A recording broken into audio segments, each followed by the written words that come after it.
안녕하세요. 여러분은 하나님과 하나님 아버지와 어떤 추억이 있으세요? 오늘 기도학교에서는 제가 하나님을 생각했을 때, 제가 예수님을 생각했을 때 제 마음에 가진 추억을 위주로 해서 그것이 기도에 어떤 영향을 미치는지 그런 추억이 있으면 여러분 정말 대화가 쉽지 않을까요? 우리의 기도를 조금 더 깊은 차원으로 이끌어주는 하나님과의 추억 이야기를 해보도록 하겠습니다. 본문 말씀으로 제가 요한복음 13장 1절을 이제 선택했는데요. 6월절 전에 예수께서 자기가 세상을 떠나 아버지께로 돌아가실 때가 이른 줄 아시고 세상에 있는 자기 사람들을 사랑하시되 끝까지 사랑하시니라. 그 뒤에 문장은요, 마귀가 벌써 시몬의 아들 가룟 유다의 마음에 예수를 팔려는 생각을 넣었더니 이렇게 나와요.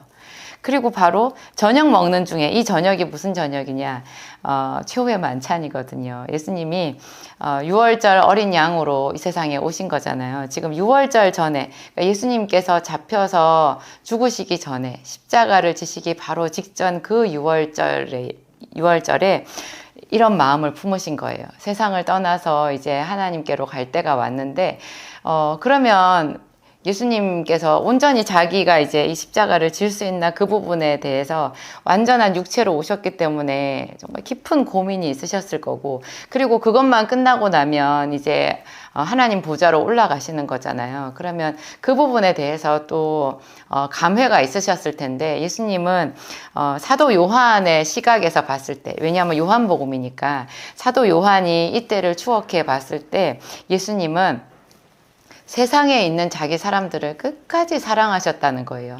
그 사랑에 온 무게 중심이 다 실려 있었다라는 거죠. 그거를 사도 요한이 나이 많이 들어서 요한복음을 썼거든요. 어제 일같이 그때 그 6월절 그 당시에 예수님의 그 모든 행적을 생각했을 때 사랑을 느꼈다라는 거예요. 이것이 어떤 의미에서는 사도 요한이 기억하는 하나님, 예수님, 그분에 대한 가장 속 깊은 추억이 아닌가 그 생각이 들었어요. 그것이 바로 사랑이거든요. 모든 사람은 사랑에 다 목마르고요. 그 사랑의 마음이 다 녹아요. 분개하고 주먹을 불끈 쥐고 어떻게 해야 될지 모르게 그렇게 자기를 학대하거나 슬퍼하거나 그런 사람들도요, 그냥 눈물을 쏟고 모든 그 무장 해제가 되는 순간, 바로 사랑을 느끼는 순간이거든요. 하나님은 사랑이시다라고 하지만 우리가 이 성경에서 하나님의 사랑을 이따금씩 느끼잖아요. 느끼면 이 성경이 어려워서 분명히 사랑인데 이게 사랑인가? 그냥 놀라고 무섭고 성경 안에서도 우리가 어려워하기도 하고 하여튼 그런 부분들이잖아요, 대부분. 그런데 이제 성령이 우리에게 임하시고 뭔가 우리의 눈이 열리고 그러면 이 하나님의 사랑 앞에서 우리가 감복하는 거예요. 마치 보물을 발견한 것처럼 그 하나님의 사랑을 발견했을 때 우리가 감격하게 되는 거죠. 제가 혼자서 성경을 그 대학생 때 많이 묵상하면서 이 구절을 처음에 발견했을 때요. 그리고 그 이후에도 요한복음 생각하면 저는 여기가 제일 좋거든요. 6월절 전에 예수께서 자기가 세상을 떠나 아버지께로 갈 때가 이른 줄 아시고 세상에 있는 자기 사람들을 사랑하시되 끝까지 사랑하시니라. 그래서 우리에게도 하나님이 끝까지 사랑하라고 하시는구나.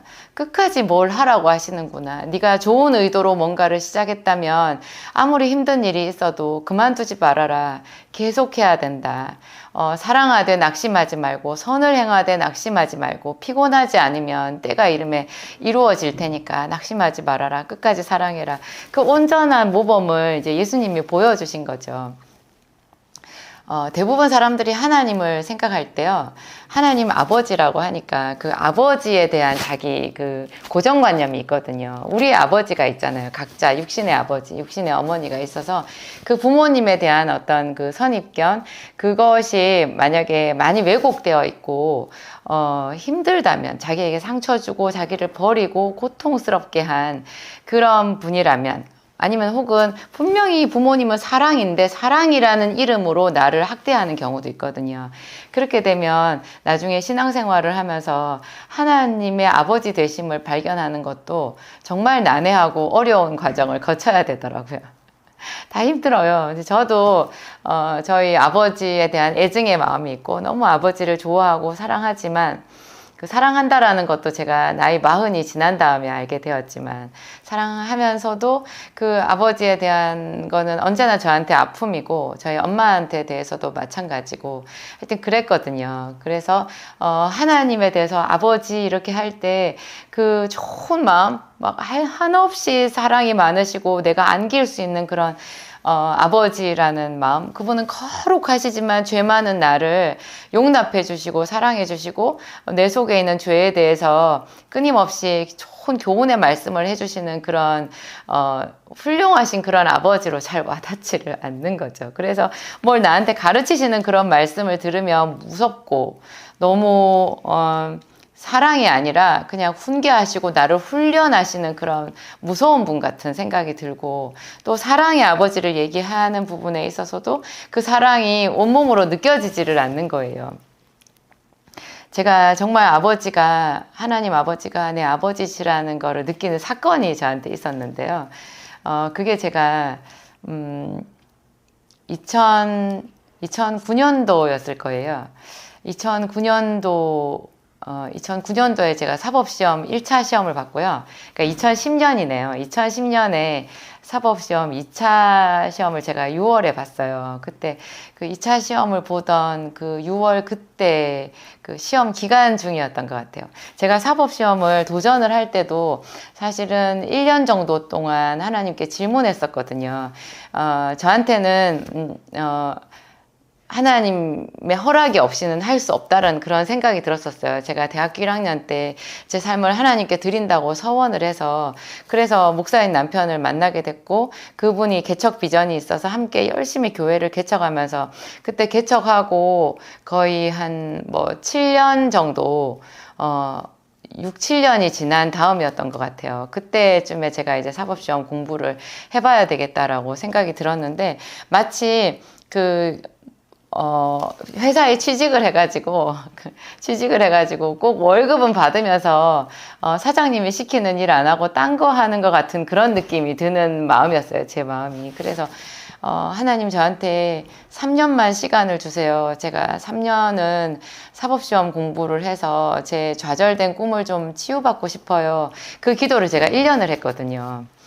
1년을 그 마음속으로 그 기도를 계속하면서 혼자서 약국에서 하던 일 똑같이 하면서 토익시험 공부를 했었어요. 틈틈이. 그리고 이제 민법 책을 그 어떤 교수님이 쓴 정말 이만큼 두꺼운 한 2000페이지 가까운 책이 있었는데 그 책을 사다가 소설책처럼 읽었어요. 뭔 말인지도 모르고 그냥 읽는 것부터 시작을 했었는데요.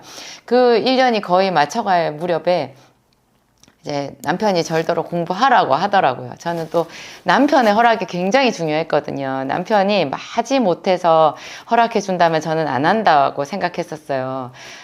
남편이 저에겐 남편이기도 하지만 또 주의 종이고 내가 그 사람을 섬기고 그 사람을 세워주는 것이 제 일생일대의 목표라고 생각했기 때문에 그분이 싫다고 하면 안 된다 이렇게 제가 마음을 먹고 있었는데 너무 감사하게도 남편이 절대로 해보라는 거예요. 당신은 잘할 수 있을 거라고.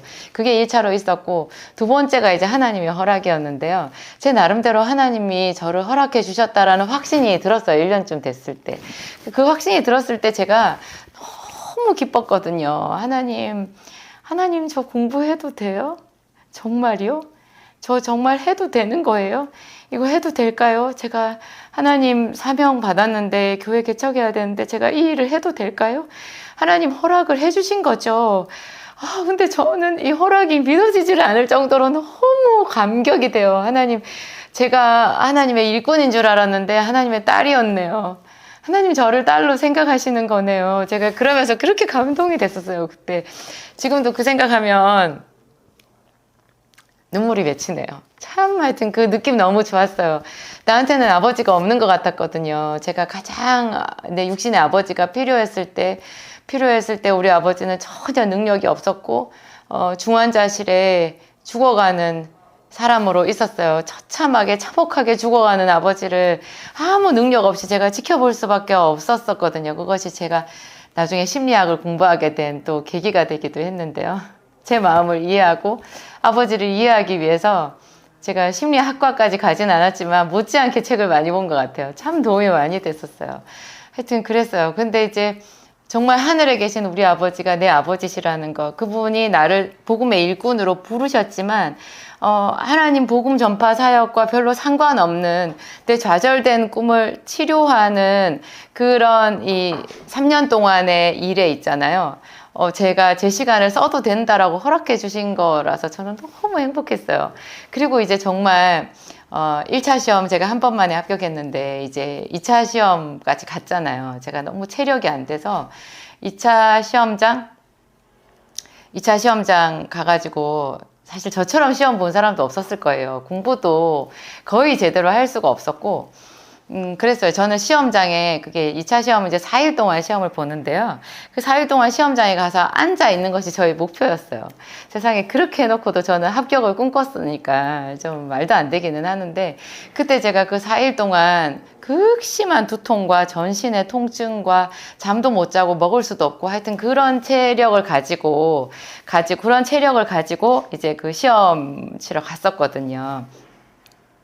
근데 그때 이제 제가 시험을 봤던 곳이 중앙대학교였고 숙소가 서초동 그쪽 어디였어요? 서초동 카페 골목이라고 하대요. 거기에 근처에 개천이 하나 있더라고요. 서울시에서 그 개천 관리를 잘 해가지고 정말 도심지 한복판에 아름다운 그 개천을 낀 공원이었어요. 근데 제가 거기를 남편이랑 같이 손을 잡고 걸었거든요. 사실 그 4일 동안 2차 시험을 보면서 그렇게 공원 산책을 한다 그거는 말도 안 되는 거였는데요.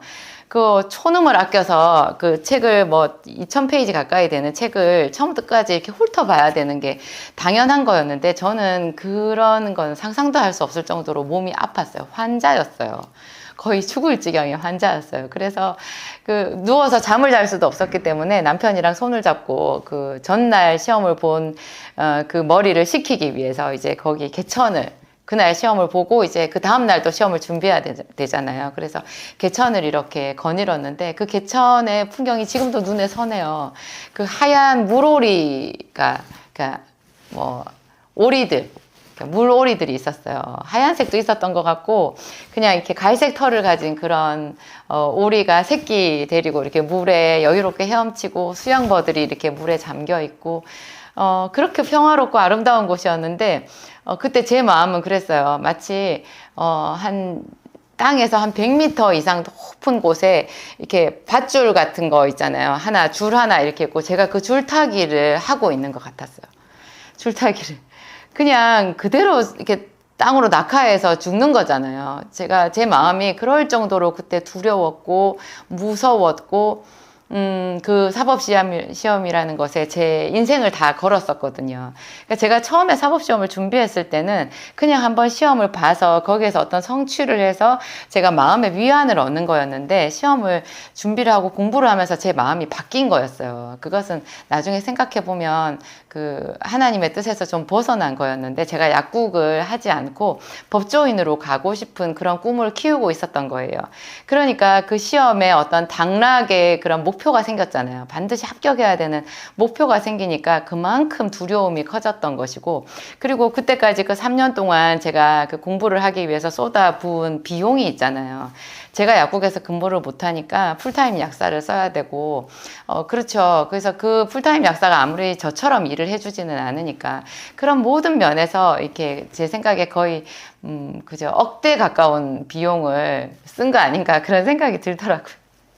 그러니까 그런 그 비용을 썼다는 것에 대한 마이너스 통장으로 비용을 썼다는 것에 대한 그 부담감에 죄책감에 두려움에 이런 것 때문에 제가 잘 걸을 수도 없을 정도였는데요.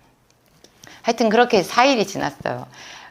토요일 날 시험이 끝나고 제가 이제 다시 교회로 이제 돌아갔거든요. 남편이 그 4일 동안 계속 저랑 같이 해줬었고 그리고 이제 그 다음날 주일 예배를 드렸어요.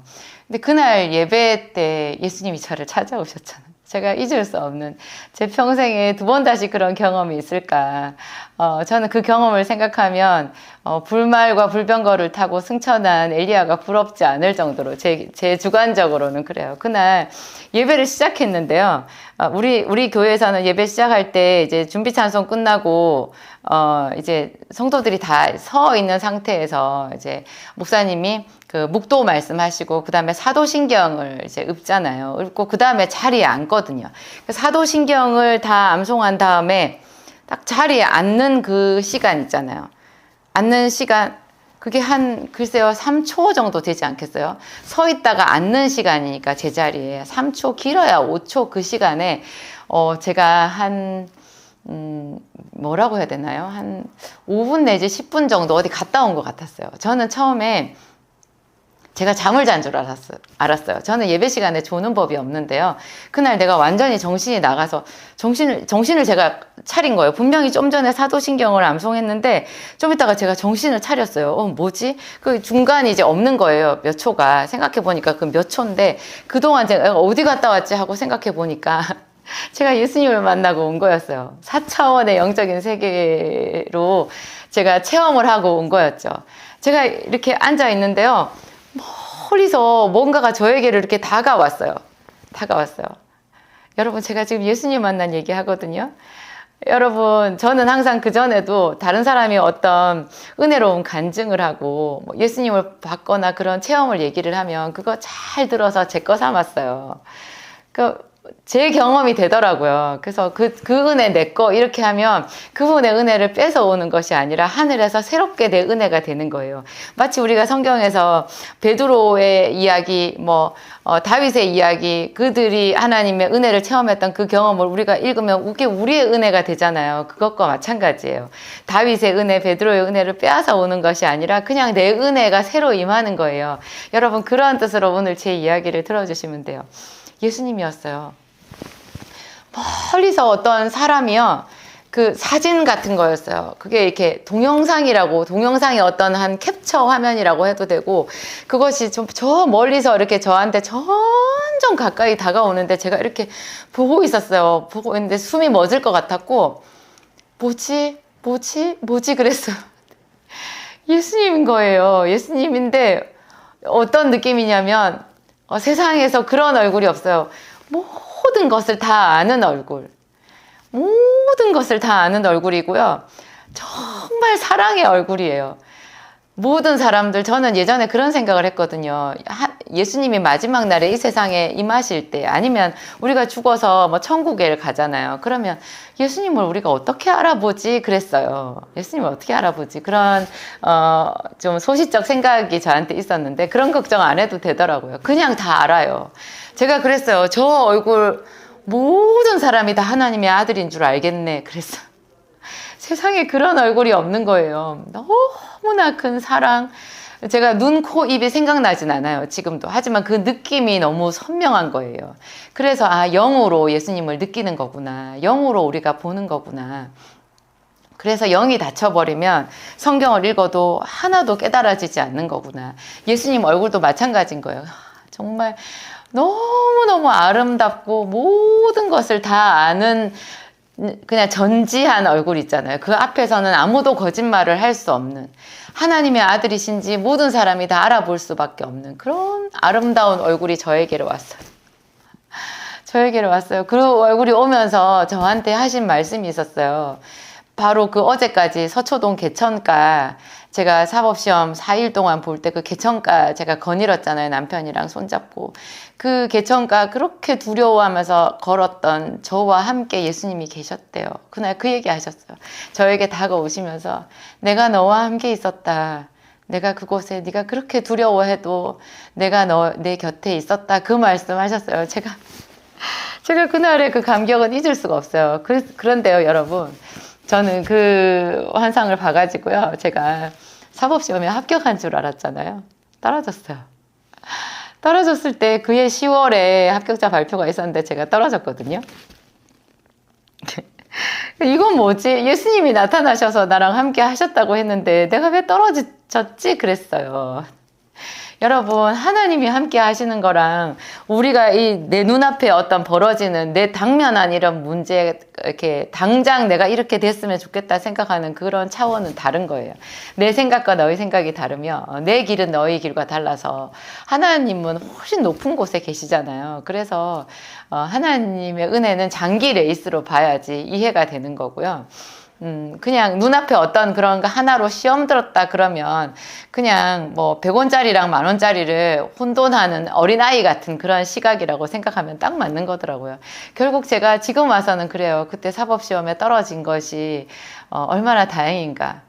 그랬기 때문에 지금의 저희 약국이 있는 거고 제가 이런 일을 하고 있는 거 아닌가. 제가 이렇게 큰 사업가가 되어서 교회도 세우고 선교사들 돕고 또 앞으로 제가 얼마나 더 많은 일을 할 수 있을지 그런 생각이 들거든요. 또 제 비타민과 약만으로도 도움을 받으신다고 하시는 분, 약사님 그 사법시험 합격했으면 약국으로 돌아오지 않으려고 하셨나요? 그러면서 저를 째려보시는 분, 귀엽게 째려보시는 분이 있었거든요. 흘겨보시는 분. 제가 약국에 안 돌아왔으면 자기한테는 소망이 없었다는 거예요. 자기 생기산 먹고 이렇게 일상생활 가능하게 됐다고 그렇게 저를 기쁘게 해주시는 분도 있었어요. 참 하나님은 사랑이세요. 하나님은 정말 사랑이세요. 하나님이 함께 계시다라는 것, 그것은 완전한 승리고요. 여러분도 알지 못하는 그 깊은 내면의 모든 눈물을 다 닦아주시는 그런 위로인 거예요. 어떤 것하고도 바꿀 수 없는 그런 보배로운 체험인 것 같아요. 하나님이, 예수님이 저만 만나주시겠어요? 지금 여러분 곁에 계실 거고 저보다 여러분을 더 사랑하실 거라고 저는 그렇게 생각해요. 기도하겠습니다. 하나님 아버지 감사합니다. 하나님은 사랑이십니다. 하나님은 능력이십니다. 우리를 위해서 가장 좋은 것 예비해 놓으신 아버지를 사랑합니다. 아버지를 믿습니다. 지금 이 순간에는 하나님 내 기도에 당장 응답해 주시지 않는 것 같아도 하나님은 나보다 더 나를 잘 아시고 내게 있어야 될 것, 그 이상의 것을 예비하고 계신 하나님, 공급하시는 하나님이신 줄 믿습니다. 6월절 전에 예수께서 자기가 세상을 떠나 아버지께로 갈 때가 이른 줄 아시고 세상에 있는 자기 사람들을 사랑하시되 끝까지 사랑하시니라. 하나님 그 마음 우리 마음판에 새깁니다. 하나님, 예수님은 우리를 끝까지 사랑하십니다. 우리도 끝까지 예수님 곁에 그 이름으로 하나님 머물겠습니다. 예수 그리스도의 사람으로 살겠습니다. 연약한 우리를 붙잡아 주시옵소서. 연약한 교회를 새롭게 하여 주시옵소서. 하나님의 이름은 사랑이십니다. 하나님, 그 사랑은 또한 우리의 죄를 다 씻어주시고 우리를 온전하게 새롭게 하시는 거룩한 사랑이십니다. 우리가 하나님의 성품 그 거룩함에 참여할 수 있도록 성령께서 날마다 우리를 깨우쳐 주시고 옳은 길로 인도하여 주시옵소서. 아버지여, 아버지여, 우리와 함께 하시는 임마누엘의 하나님을 찬양합니다. 감사합니다. 아버지께 모든 영광 올려드립니다. 예수님의 이름으로 기도하였습니다. 아멘.